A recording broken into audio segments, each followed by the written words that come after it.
Can you please state your first and last name and spell it? My name is David. Last name is Weingarden, Weingarden, Weingarden. Good morning and welcome to the interview by the Current Veterans Oral History Project. My name is Vanessa. I'm Victoria. And I'm Jackie. And I'm Vanessa, Sarah. Victoria, and Jackie? Jackie. Yeah. And I'm Sarah. Sarah. Okay, 4 against 1. Now that's hardly fair. Can you please state your birthday? Born in July 1925. Before saran wrap, before television, a whole lot of things. The better days, right? Right. What branch of service were you in? Well, how long a sheet of paper do you have? We have a bunch. We have a lot of paper. I started out in the combat engineers. I transferred to the Army Air Corps, which is what they called it in those days. Then I was transferred to the infantry, and I went overseas as replacement troops and fought in the Battle of the Bulge in Germany in the infantry. I was evacuated to a hospital in England, and when they discharged me, they put me in the Air Force, and I was discharged from the Air Force. You were in everything. So I was all over the place, and Yes. it So only you were took in me the- 2 years to go that route. You were in the European theater? European theater of war, yes. Okay. Well, actually, you just answered that. What was your rank? My highest rank was corporal. That was a battlefield promotion during the Battle of the Bulge, but that never got recorded. We were busy doing other things. Yeah. So I went in as a private, and on my records, I came out as a private. Okay.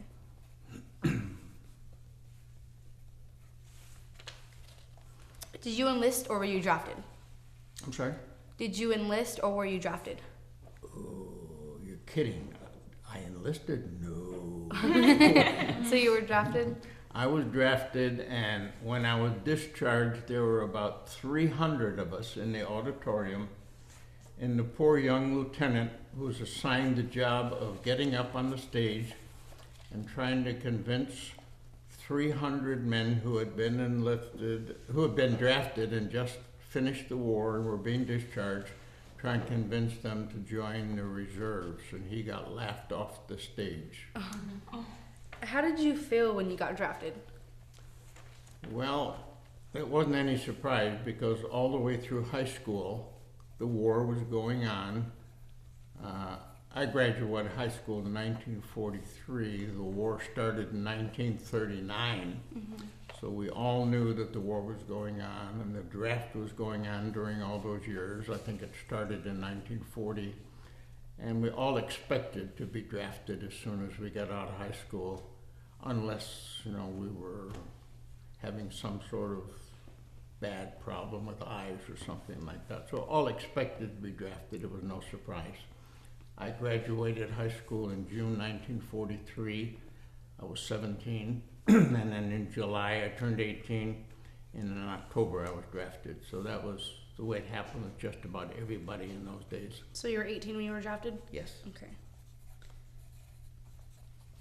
Where were you living at when you were drafted? Well, I was born and raised in Buffalo, New York. So that's where I was drafted from.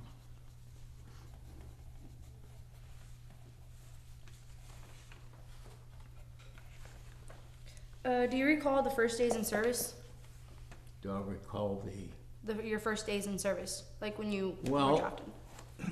I remember that when we were drafted, we were instructed to go to the train station, get on a train, and we were going to Long Island, New York, where there was a huge military reception center where they processed all the people who were being drafted into the service. And they gave us IQ tests and physical exams. And during the interview, they said they were going to put me into the Coast Guard. And I asked them please to not do that because I get seasick. Okay. And of course, like a lot of young men in those days, I had all these very romantic ideas about being in the Air Corps and being a pilot or something like that. And I told them I wanted to be in the Air Corps. Okay. So they made what they thought was a very good compromise for them. They put me in the combat engineers.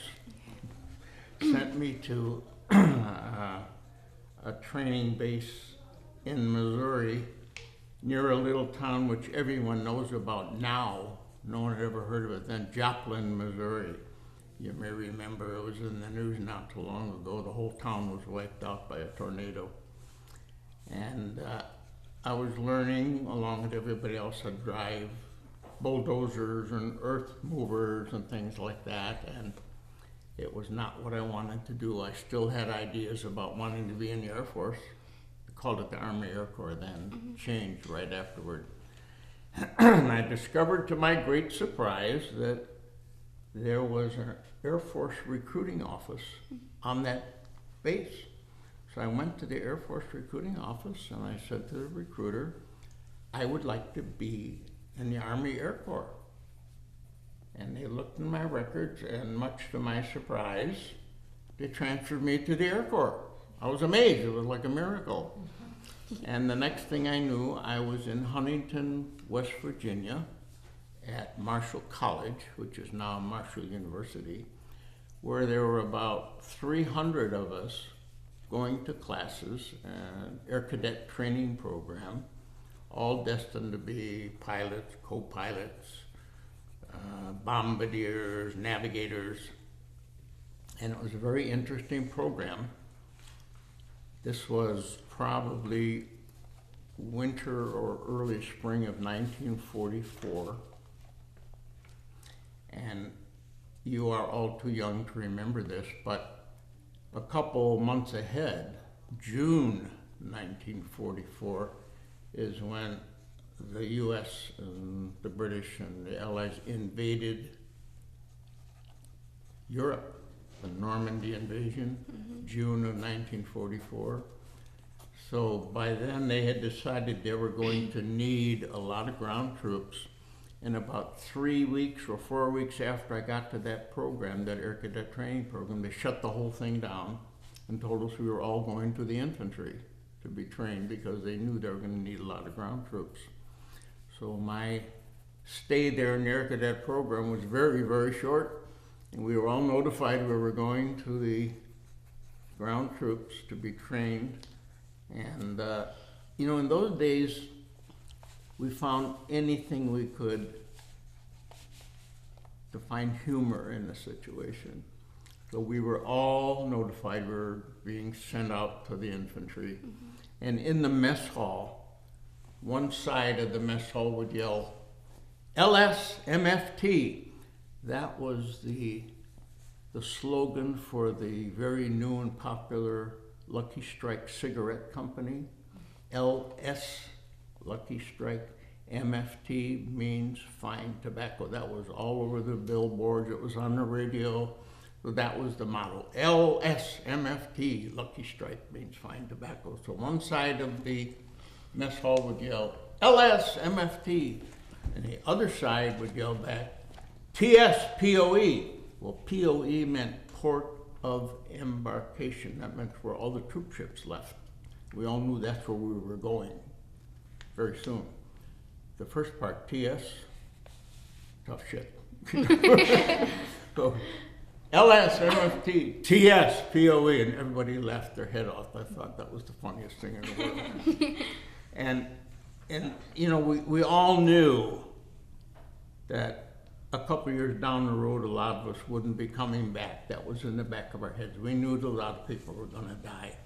So we tried to make humor wherever we could, and that was a constant all through the war. People tried to make jokes about everything to try and keep those other thoughts away from the front of our head. That was in the back of your head. You might not make it back.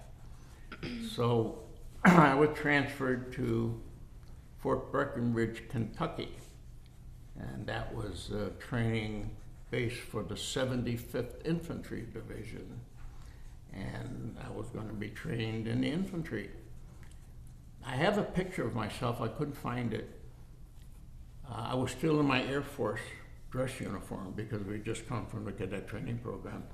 I think it was the train station in Louisville, Kentucky. And there was one of those big billboards in front that said, "Uncle Sam wants you." And I'm standing there saying, "Who, me?" in my Air Force uniform. And trained there from that date, which must have been, I don't know, February or March of 1944.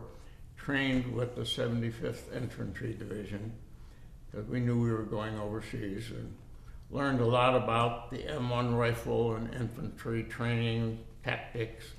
We trained together all through the summer, and then in June they invaded the continent, and we trained through the summer, and then in September we were notified, well, actually August, we were notified we were going overseas as replacement troops. They were taking half of the division and sending them overseas as replacement troops after we trained together for 6 months. Didn't make a whole lot of sense.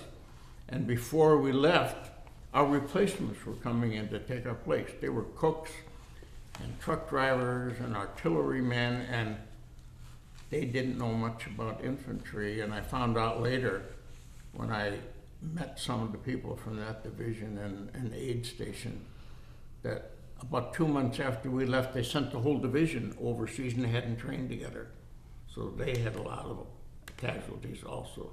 That was a very strange way to do things. Yes. So they did it that way because they needed people to be fighting the war and they did not have time to train them? Well, they knew that they were going to have a lot of casualties when they did the invasion, and they did. A lot of people died when they invaded Normandy. And when we went overseas in September, which was 3 months after the invasion, also landed on Normandy Beach. Of course, the fighting had gone way inland by then. And we climbed down the side of those big rope ladders on the side of the ship with that huge pack over our back. We got into ships and took us to shore, and we waded knee deep in mud up to the tents, and then they put us in trucks. And from September until December, when I got to the front lines and joined the 28th Infantry Division, which is the division that I fought with, took 3 months to get from there up to the front lines. And all sorts of things happened during that time, and it's almost 70 years ago, so you know, a lot of those stories get sort of fuzzy. You forget exactly where you were and what happened, but I rode in a railroad car that they used during World War I. They called it 40 and 7. It would be 40 men and 7 mules in one railroad car. Those were very strange. And I remember one guy shot himself in the foot. He didn't want to go into combat, so he figured that was a way not to go. Just took his rifle out and shot himself in the foot, and everybody was, wow, that's a very strange thing to do. He probably got dishonorably discharged for doing that. Oh wow, yeah. That's yeah, he was afraid of going into combat, and he didn't want to do it, and he didn't get to do it, I guess. But I remember during those 3 months going through France, Belgium, Luxembourg, and I remember one time I was assigned to a house where the officers were quartered, and I was painting the room for them and doing all sorts of things. And I remember 5 of us were assigned, when we finally got to Germany, we were assigned to stay in the house for a couple of days. And apparently the people who lived in that farmhouse left in a hurry because everything was there. All their clothes were in the dressers, and all the pots and pans and dishes were in the kitchen.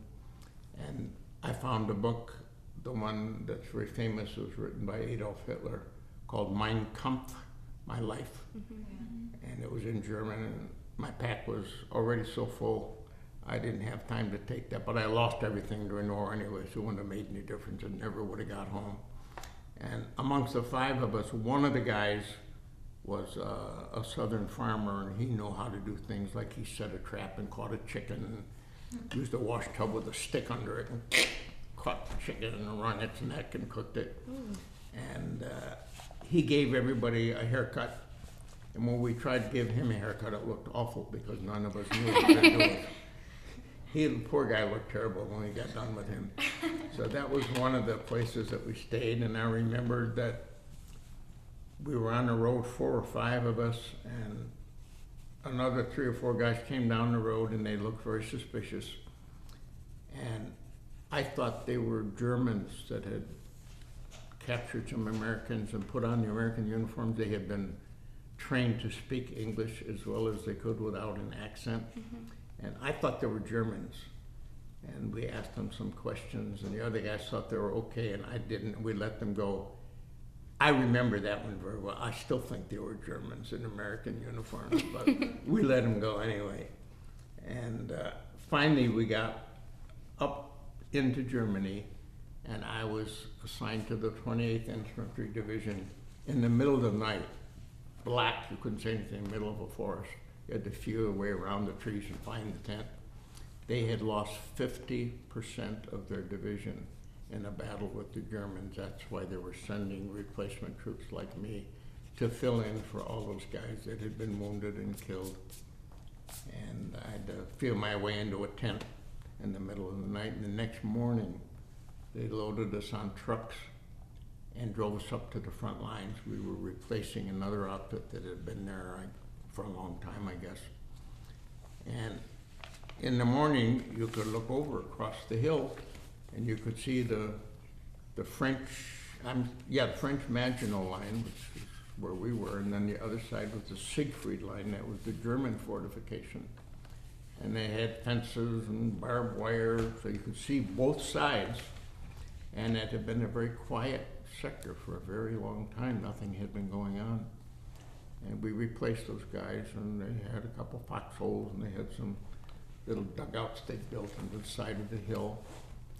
And I don't remember exactly. I think it might have been a week or 10 days. It was very quiet. It was cold. It was snow. Sunshine was out. We'd go down to the brook and shave, and wash a little bit using a helmet for a wash basin. And then all of a sudden, pow, the Battle of the Bulge started. That was the first day. We were right in the middle of it. And because we were, half of us, new to the 28th Division, we hadn't worked together at all. We got completely overrun by the Germans. I remember that first day, we were being shot at from behind as well as from in front.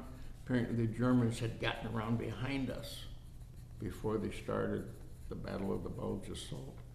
So we were getting shot at from this direction, we were getting shot at from behind, and it was quite a mess.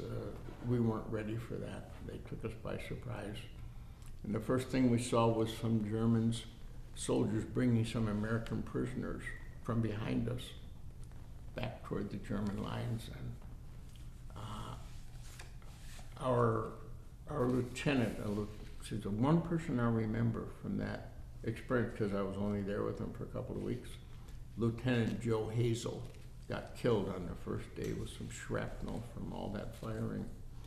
And the other lieutenant who took his place, when we saw them bringing the prisoners, we were still in the woods. They couldn't see us, but we could see them. And I said, there's only 2 or 3 of them, and there's a bunch of us. Just, give us a couple, 2, 3 guys on each one of them, and we can pick them off and get the prisoners back. And he said, no, he didn't want to give our position away, because he was sure that they didn't know we were there. So we didn't do that. And then a little bit later, we were in a pillbox, one of the big German concrete pillboxes, and we were being fired on from behind, and you didn't know which way to look first. And there was an American machine gun firing at us, but we didn't know if the Americans had it or the Germans had it, because they had taken prisoners. And I was up there trying to figure out where the firing was coming from, and the bullets were knocking all these dead branches off of the tree above the pill, and they were falling on my helmet, and it was really loud. And I went back down the pillbox and took my helmet off. and there was this huge crease. One of those branches wasn't a branch, it was a machine gun bullet. It creased the top of my helmet about that deep. So I came very close to having an air-conditioned head.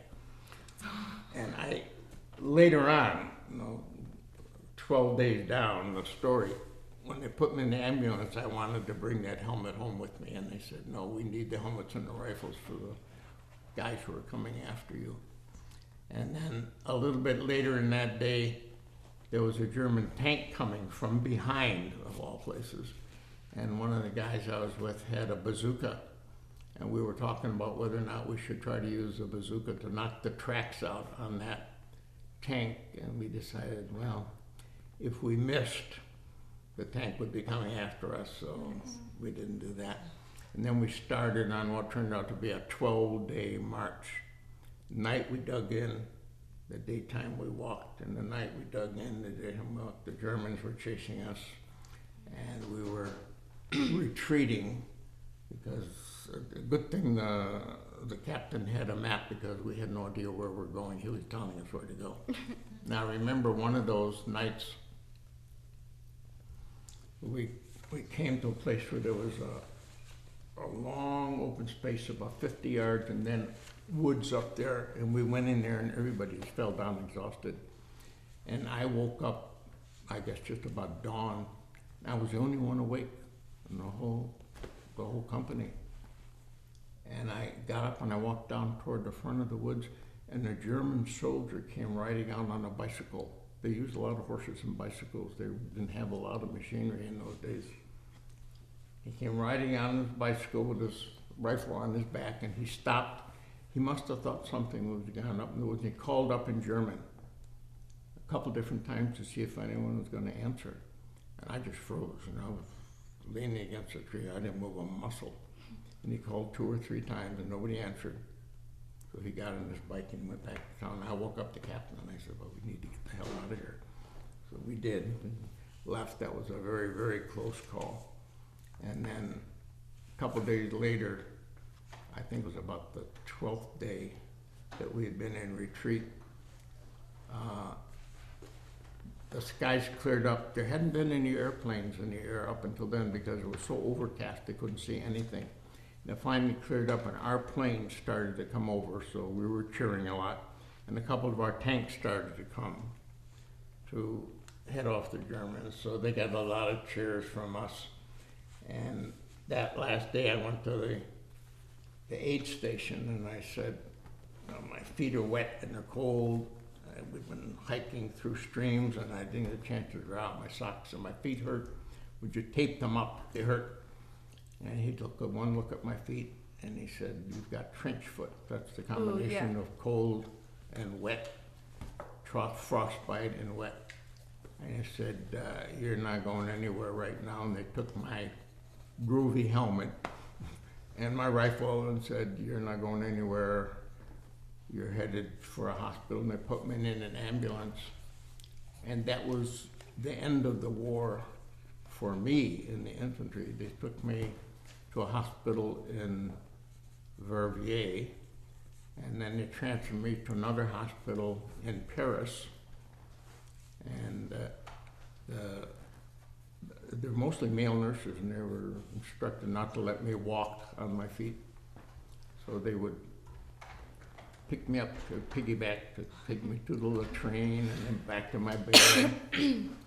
And then in Paris, they put me on a C-47 hospital plane and flew me to England, to another hospital. And when they unload you from ambulances or they unload you from airplanes, first thing they do is look at the tag on your toe to see who you are and where you're going.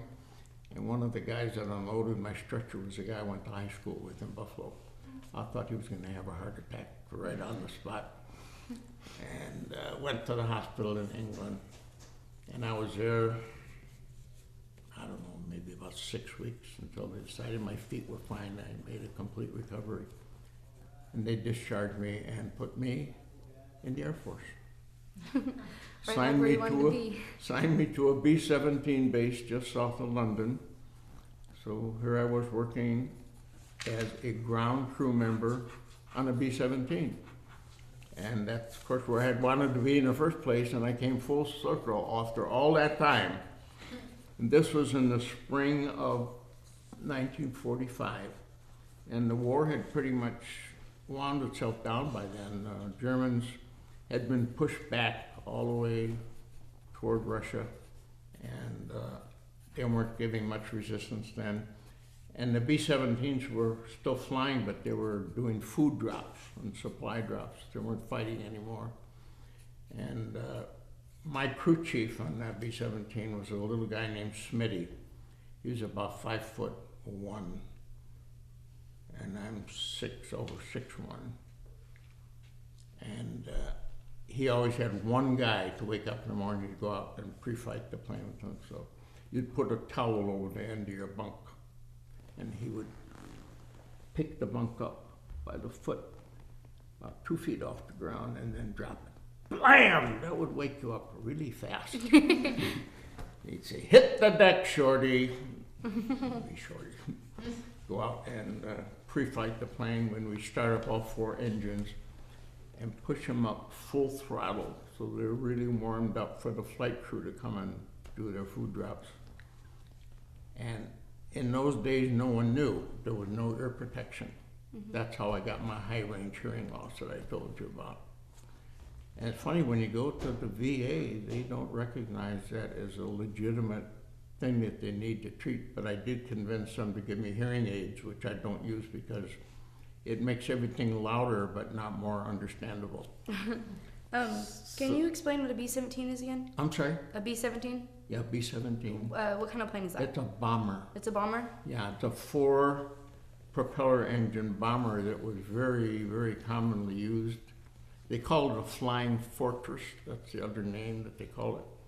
And it was very commonly used in Europe and in the Pacific. And there must have been, I don't know, maybe about 25 or 30 of them on that base. And our crew chief, when we were waiting for them to come back, he could sit down and lean back against our tool shed. And as the planes came in, he could tell you which one was ours. He knew the sound of the engine well enough. The 4, 5, 6 planes coming, he could say, "That's ours." And he was always right. So I was there from, I don't know, February, March, until the war ended in, what was it, late spring or early summer, I guess. The war ended in Europe. We signed a peace treaty, and I had never known how to drive. They put me in charge of taking the base down. We lived in tents, so it was a lot of work to take the base down, stack up the wooden floors, and I taught myself to drive in a Jeep. Boy, that was fun, you know, with the clutch and all. And drove a big truck to pick up supplies around the base. And we finally got it all stacked up, and they were flying a lot of guys out. And then a couple of brand new B-17s flew into the base, and they didn't have any use for them because the war was over. We loaded up our bags and we piled into the 2 B-17s, and they flew us back to the States. We went to the Azores first, the Azore Islands, which are off the north coast of Africa. They went that way and then up to Greenland. And I'd let my hair grow out. And when we were at the Azores, took a shower that night, and the water in the Azores must have been very, very soft water because my hair was very straight. And when I took a shower and washed my hair in the Azores, I got all my waves back that I had had when I was in high school. I hadn't seen them all the time I'd been in the Army. The water was hard everywhere, so got my wavy hair back. And we flew to Greenland, and then we flew to an air base in Philadelphia, and then we flew to Sioux Falls, South Dakota. There was an air base there. And this was already getting into summer. And we were all scheduled to be reassigned to the South Pacific because the war against Japan was still going on then. And about 4 or 5 days after we got there, the war was declared over in the South Pacific. Well, I didn't get to go to the South Pacific. I shaved off my mustache to celebrate. Were you awarded any medals or citations? No medals. Don't even get a Purple Heart for this, because that wasn't a wound. Whatever it was. So they reassigned me to an air base in Alabama, I think, and I had never been in the South before. And that was really interesting. To go to the bus to get on the bus to go into town, and there was a black soldier in front of me, and he stepped into the bus and paid his fare. He nearly knocked me over when he turned around and came back out of the bus and when he got in the back door, because they weren't allowed to sit in the front of the bus in the South. I had never seen that before. That really shocked me. And I guess it was maybe a month or so in that base, and they counted points depending on where you'd been in the war and what you had done, which theater you were in. And I had built up enough points so that I was ready for discharge. And about a month after I got there, I had built up enough points that I was discharged and went back to where my sister had been. One of the bases I'd been assigned to very briefly was outside Columbus, Ohio. And my sister was going to school at Ohio State University, which is in Columbus, Ohio. So that's where I went, used my GI Bill, and enrolled in Ohio State University. And that was the official end of my military career. How did you feel when you saw your sister for the first time after so long? Well, the first thing I decided was I would never wear khaki color again in my life. But of course, I do. I decided never wear brown again the rest of my life, but I have done that. I used this when I worked at a land reserve up here off the Maricopa Highway. We taught kids about the environment and the Indian tribes that lived there and all. And funny things come about as a result of the military experience. I have 2 kids, and when we lived in Huntington Beach, my son went to Huntington Beach High and my daughter went to the junior high school across the street. And the same week they both came home. I think the social studies teachers must have been in cahoots with each other, because they both came home the same week and said to my wife, social studies teacher wants us to find a World War II veteran and do an interview and write a paper on it. Where can we find a World War II veteran to interview? Well, so your dad's a World War II veteran. He is? We didn't know that. And apparently, from all the things that I've heard from all the veterans, and I've been here several times. I was supposed to go on the flight that left in over Memorial Day, and I was sick, so I didn't go. So I've been here before. And a lot of the veterans say the same thing. They never talked about it, and most of their family didn't know that they had been in the war and didn't know about that. And these decorations is my combat infantry badge, and the other ribbons, European Theater War and the Good Conduct, American Theater. Well, I got these out a couple months ago, and I gave them to my grandson. And my son looked at them and said, "Where have those been? I've never seen those before." I said, "Well, you never seemed interested, so I never brought them out." So my grandson will get these back when I finish with all this. And what else can I tell you? Well, how old were you when you officially stopped serving? Were you 20? Well, I was 18 when I got drafted, and I was 20 when I got discharged. Okay. So, there are a lot of 18, 19-year-old kids fighting this war, and we really didn't know a whole lot when we went in. And we found out a whole lot while we were there, but it was a whole lot of stuff we didn't want to know.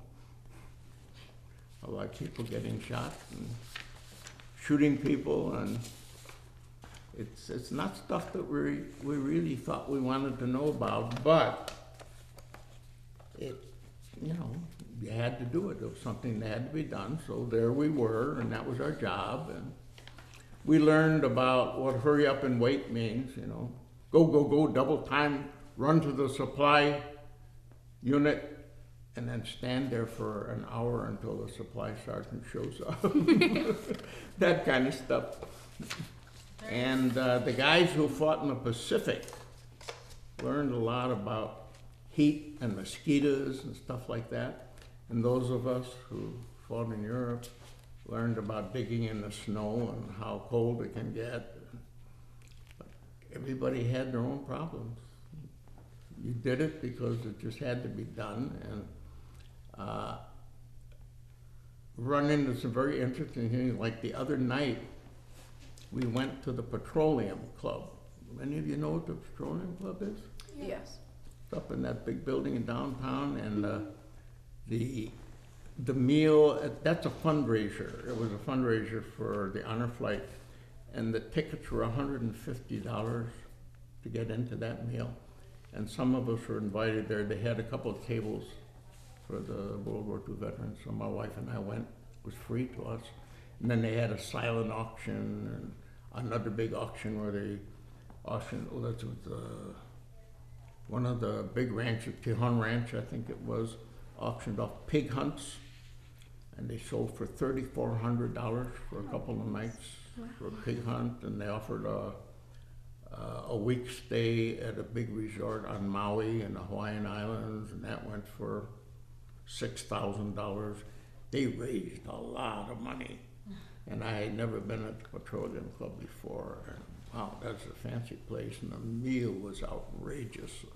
Huge, delicious steak and all kinds of fixings. You get those kind of things when you're a World War II veteran, but God, you got to live to be 87 to get that. During the war, how did you stay in touch with your family? Well, now that's another interesting story. We could write postcards, and they had something that they called V-mail. I guess it was for Victory Mail. Oh, yeah. It was a little letter that you could you wrote in it, and then you folded it all up and sealed it in itself. And I sent postcards. My parents had died when I was in high school, both of them. Mm-hmm. And I had two sisters, and I would write them postcards. And I had three aunts. They all lived in Buffalo at the time, and a bunch of cousins. I would write them V-mails, and I would write them postcards. And during the time I was in the war, and then when I came out and I went to college in Cleveland, I went for my bachelor's degree, and then I went for my master's degree in social work. And my whole family moved to California. Both my sisters moved to California. All three aunts moved to California, and all my cousins moved to California. So when I finished my graduate degree in 1952, I moved to California. But during the time I was in the war, I sent postcards to everyone. And there's this standing thing between my wife and myself. We've been married for 43 years. And anytime I get an opportunity, I ask people if they can help me with this problem she and I have been having for 43 years. She keeps giving me grief about the fact that during the time I was in the war, I never wrote her a postcard like I did my family. Because she lived on a farm here in Pumpkin Center. Mm-hmm. She was 3 years old. Oh, wow. And I asked people who run the honor flight, can you help me with this and get her to stop giving me grief about the fact that I never wrote her a postcard? And she just looks around, all innocent. Yeah, her grandfather bought that farm in 1904, and the family still owns it. Oh my God. When she went away to college, she never came back to live there for about 40 years until we moved back there about 7 years ago. So she missed a lot of what was going on in Bakersfield for 40 years. There's a lot of changes that you can imagine in 40 years. But the family still owns the farm, and that's unusual for one family to keep the farm all the time, because a lot of the farm just sold out to the corporate farms. Did you keep a personal diary during the war? I'm sorry? Did you keep a personal diary during the war? No. No? I wrote postcards and wrote letters, but the personal diary would have been lost because at one point when the Battle of the Bulge first started, we got word that there was a couple of guys wounded in a house down in the valley we could see way off in the distance. And a sergeant and a couple of us dropped our packs and went down to see if we could rescue these guys. When we got there, there was no one there. But I never got my pack back. So anything that I had with me was gone. How'd you guys entertain yourselves? How did you guys entertain yourselves? How do we entertain ourselves? Telling dumb stories, and, bragging about things, and talking about stuff we remembered from home. That's all you could do. You couldn't build fires at night because it gives your position away. I don't know how the cooks kept us fed. I mean, sometimes they were nowhere near us, so there was no hot food.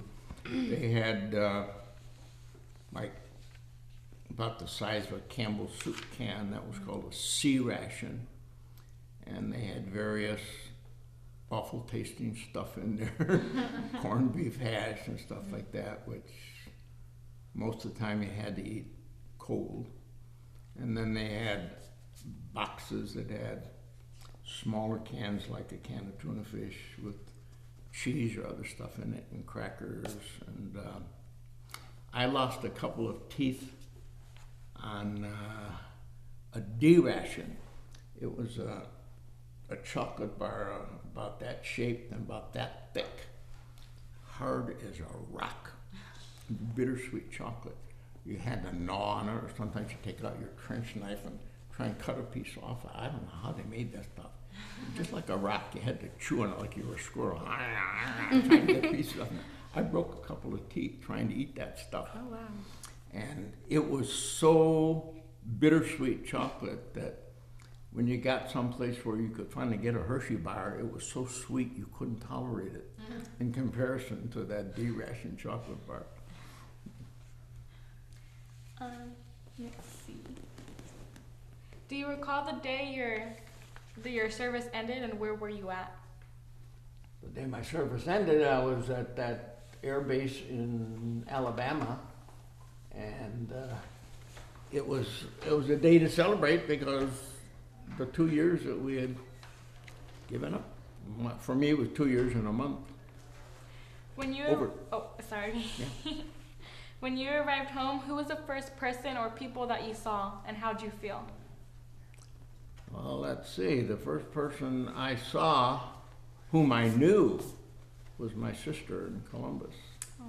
She was at Ohio State. What did you do the weeks and days after you arrived home? Well, I got on the train and I went back to Buffalo, and I visited my one aunt who was still in Buffalo. She hadn't moved to California yet. I visited her for a few days, and I think all of the guys that I knew in high school were still away in the military. So it was hard to find anyone to visit with because most of them were gone. Yeah. Let's see. Did you make any close friendships in the service? Well, no, because I described to you how I went from the combat engineer to the cadets, and I wasn't anywhere long enough to make any friendships. I know a lot of the guys that I've talked to were in the same unit for 2 or 3 or 4 years with the same guys all the way through. I know a good friend that I went to college with and worked in the same place with a couple of years and came to California. He was in the tank brigade, and he fought with the same guys in Northern Europe and into Italy and into France, and he was with the same guys for 3 or 4 years, and they made very good friends. And I know a cousin of mine was also in the tank brigade, the same thing, and when he came back, they had, his tank battalion had a reunion every year in different cities, and every year he would go to that reunion to meet up with the guys. And when he died, my cousin, who was married to him, she would go to that reunion without him. And he was gone, he was dead and buried, and she would go to those reunions because they had spent so much time together. But I had just transferred to so many different places that there was no one for me to keep in touch with. Wow. What did you do as a career after the war ended? After you were out? I became a social worker. I got my master's degree in social work. I think it was sort of natural for me because I had been a leader in Boy Scouts when I was in high school, and went to summer camp with the Scouts, and I was a troop leader. And that was a natural thing for me to do, and I wanted to be a group worker. So I went and I got my master's degree, and since the whole family had moved to California, the first job I interviewed for was in California. And I came to California for my first job. Both my sisters were here, my aunts were here, my cousins were here. And the first job I took was working with gang groups. So that's the way it worked out. And I went on from there to do other things. I was a juvenile probation officer for a while. I didn't like that. And in the 1950s, I had friends who worked for the schools.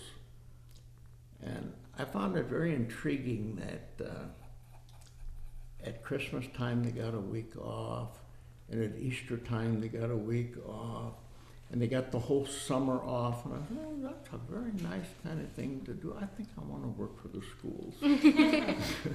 So I found out that during the 50s there was a severe shortage of elementary school teachers. And I found out that University of Southern California had gotten a huge grant from the Ford Foundation to do a crash teacher training program. And I applied for that and I was accepted. And what they were doing is they were taking people who already had a bachelor's degree. They didn't care what it was in, as long as you had a bachelor's degree. They would accept you into this program if you wanted to be a teacher. And you went to classes the whole summer, 5 days a week, all summer long. And then in the fall, they would put you in a classroom with another teacher on a provisional credential. And you taught the whole year under supervision. And on Saturdays, you would back to SC and take classes again every Saturday all year. And then the next summer, you go to classes again at SC all summer. And at the end of that summer, you had your teaching credential. So I did that, and I wanted to be a school social worker because I had been a social worker, and they called it child welfare and attendance, but it was really a school social work job. You worked with families to see why kids weren't in school and make adjustment problems. And to do that, you had to have been a classroom teacher for 3 years, which didn't make any sense because school social work and classroom teaching are completely different jobs. But I taught for 3 years and I was having a good time, so I stayed on for 2 more. And I taught for 5 years. I was a 6th grade teacher in Venice, California. And then I went into school social work. And I did that for, I think I was with the LA School District for almost 20 years. And then Proposition 13 came along. You may see a reference to Prop 13 every once in a while. They put a cap on the property taxes for schools. And I was one of the last ones in, so I was one of the first ones out, and I lost my job.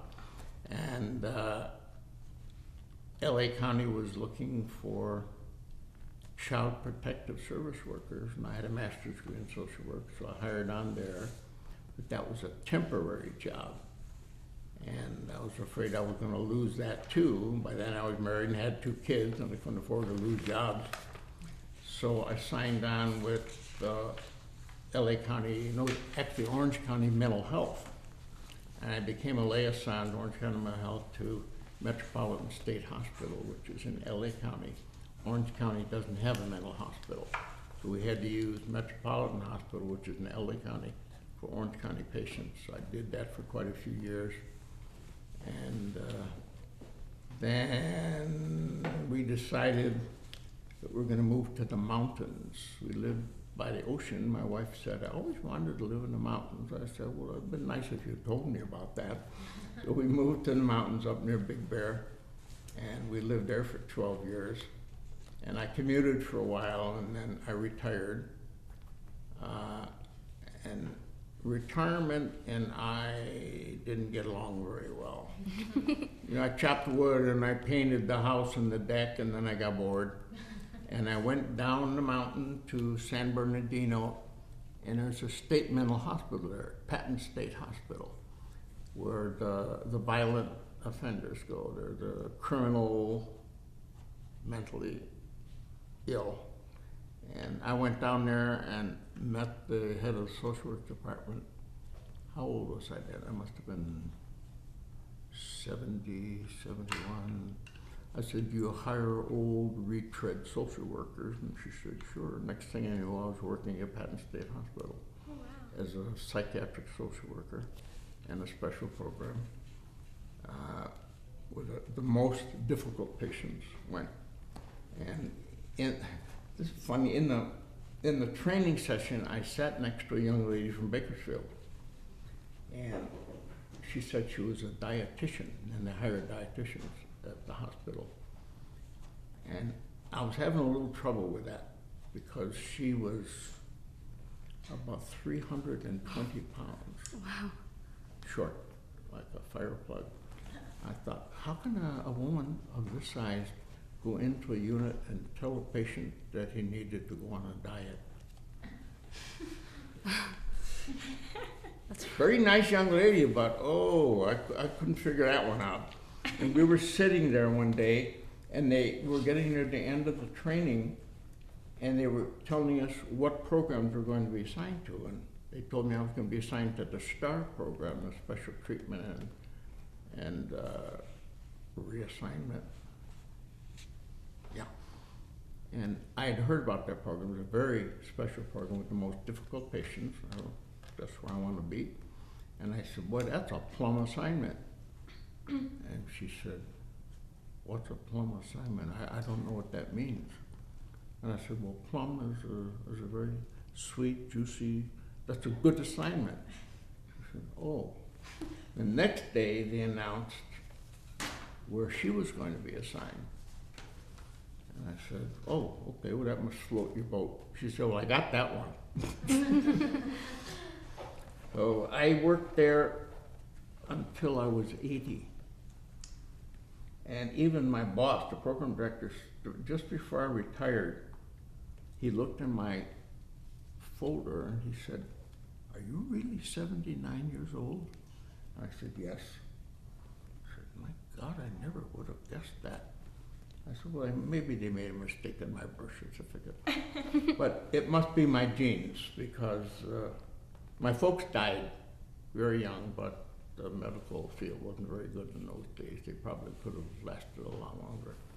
But I worked until I was 80, and most people I worked with had no idea. They thought I was 15, 20 years younger than that. So I had very good genes, and if we hadn't lived in the mountains, and my wife said, look, there's very poor medical care here in the mountains, so that's not a good thing. And at 80, you shouldn't be shoveling snow, so let's move down to the farm and watch our grandkids grow up. So I retired at age 80, and people were very surprised to find out I was 80 years old. I wasn't, because I knew. Let's see. Do you attend any reunions? Any reunions? Well, a couple of times I called my high school in Buffalo, New York, and asked if there was a reunion for my 1943 class. And there never was any. I was going to go. I was going to fly back there, but it never happened. There weren't any. Oh, wow. I have gone with my wife to a couple of her high school reunions. And mainly I sit at a table over in the corner with the husband of her best friend. But he didn't go to that school either. We sit and we talk and joke around. And those are interesting. The 5 ladies who hung out together, the other four of them don't live in Bakersfield. She's the only one here. They get in one of the cars and they drive around to the houses where each one of them used to live. They jump out of the car and pose on the lawn and take a picture and jump back in the car and drive on to them. People must think they're nuts. Did you have, or how did your service and being in everything you were affect your life? Being in the service and everything I was, what? How did it affect your life? How'd it affect my life? Yes. Well, you've been talking to me for almost an hour. How do you think it affected my life? I don't know. I mean, Well, you lived a life. people ask me, first of all, I'm a storyteller, I'm a joke teller, I do that all the time. And when I tell them that I worked at a state mental hospital with a criminally insane, almost everybody that I tell that to says, oh, I couldn't do that. And I guess I had the personality for it. And I say that all the years that I worked in mental health, you know, you decide in the beginning whether you're gonna laugh or you're gonna cry. And I decided I was gonna laugh, so I stored up the jokes. And you know, that's how you handle it. And I always, when I first met my new clients who were admitted to the hospital and sat down to talk to them, I tried to keep it very light. I would come with my soft drink and ask them if they wanted one, and I'd buy them one and try to get it off in a nice friendly thing. I noticed when I first went on that unit, the very first day, and they gave me the number of patients that I was going to see, and I'd walk onto the day hall and I would call the name of the patient I wanted to see, and they'd walk over and I'd stand and I'd talk to them much closer than I am to you. And I'd look over in the nursing station and I see all the psych techs and were huddling around talking to each other, and I found out that what they're doing, they're taking bets on how long it was going to take before one of the patients was going to clock me one. Because they wouldn't go up and stand that close to the patient and talk to them. But, you know, I look like somebody's grandfather, and they're not going to hit their grandfather. No. And my approach, I guess, was the right approach to them. And I was never threatened by a patient. I was never assaulted by a patient. But a lot of staff members were assaulted and taken out on medical leave, but it never happened to me. I guess my approach was one that worked. In the military. In the military? Yeah. Well, I guess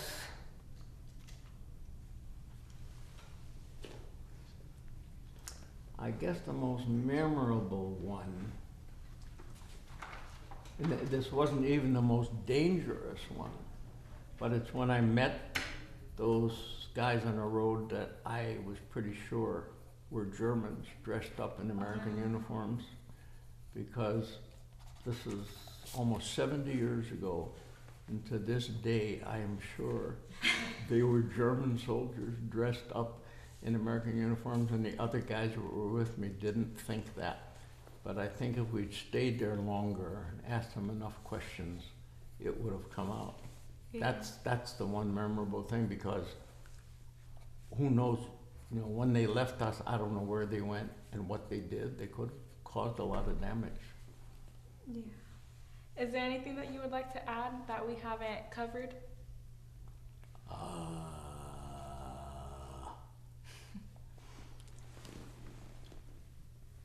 I did this interview once before because I thought I was going on the flight on Memorial Day, and one of the interviewers was a recruiting sergeant from the military. And I went up to him and I said, no, he asked me what I would say to a bunch of high school students if I had the opportunity. And I said, well, this may surprise you, because most of the guys who were drafted into the military didn't want anything to do with the military afterward, you know. Did their time and good riddance, forget it, I'm done. I told him that if I had an opportunity to talk to the high school students now, that what I would tell them, that my mind had changed because of what is going on today. We're in a terrible economic slump. I was a high school continuation counselor for a couple of years, and I know what happened to the young people who left the regular high school, came to the continuation high school because they wanted a work permit, and that's the only way they could get it in those days. They had to leave the regular high school, come to continuation high school, set up a program where they would continue earning credits and get a work permit and go to work. And for most of them, what they were doing was they were going to flip burgers or make fries at a fast food place. And if they had anything on the ball, they were shift leads very soon. And if they still had anything more on the ball, they were an assistant manager pretty soon, and they had just picked their career. And that was not a very good way to pick a career, because if they had anything on the ball, they were better than that, and they should have had a better career than that. But once you become something like an assistant manager, you're getting a decent salary, you don't want to give it up and start over someplace else. And in these times, once you graduate high school, there aren't any jobs for most kids. And I think that going to the military is a good thing to do, because my daughter did that. 50 years after I was discharged from the Air Force, she enlisted in the Air Force. That's a long time. And the reason she did that is because she wanted some training. And she didn't go to the recruiting offices and have them interview her. She went and interviewed them. She went to all the branches. She went to the Marines, she went to the Navy, she went to the Air Force, she went to the Army, and she decided that the Air Force was probably the one that was most likely to give her what she wanted. She wanted medical training. She knew that's the field she wanted to be in. And she said that she had decided from all the interviews she had done and all the people she had talked to in the military, that the Air Force had the best uniforms, Air Force had the best food, and the Air Force had the best training. So she enlisted in the Air Force. And she got her training. She became an Air Force medic. The one thing that happened that she didn't particularly like, she thought she was going to really see the world. She ended up as an Air Force medic in a hospital in Northern California.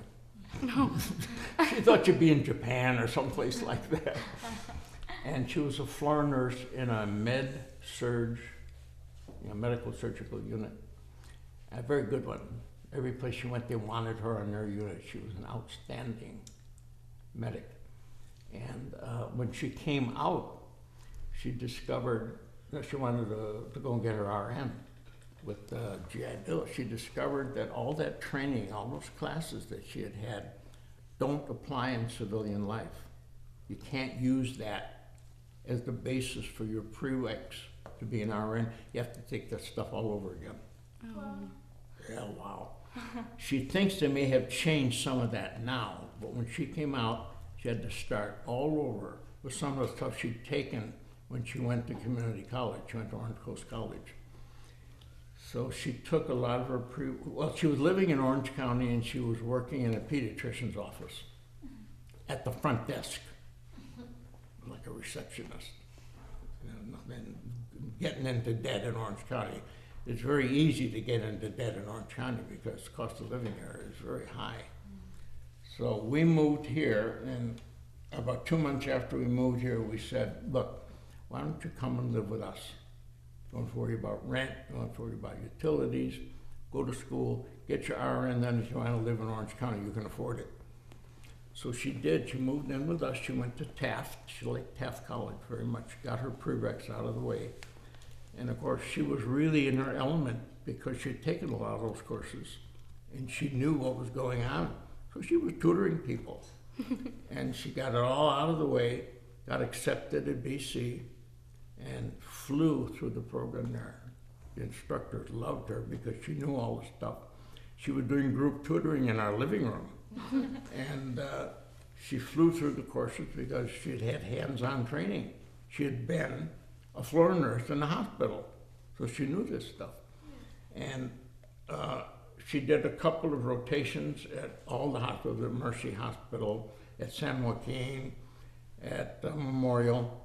And when she graduated, she went to San Joaquin Hospital and she said, I'm applying for a job here and this is the only place I'm applying.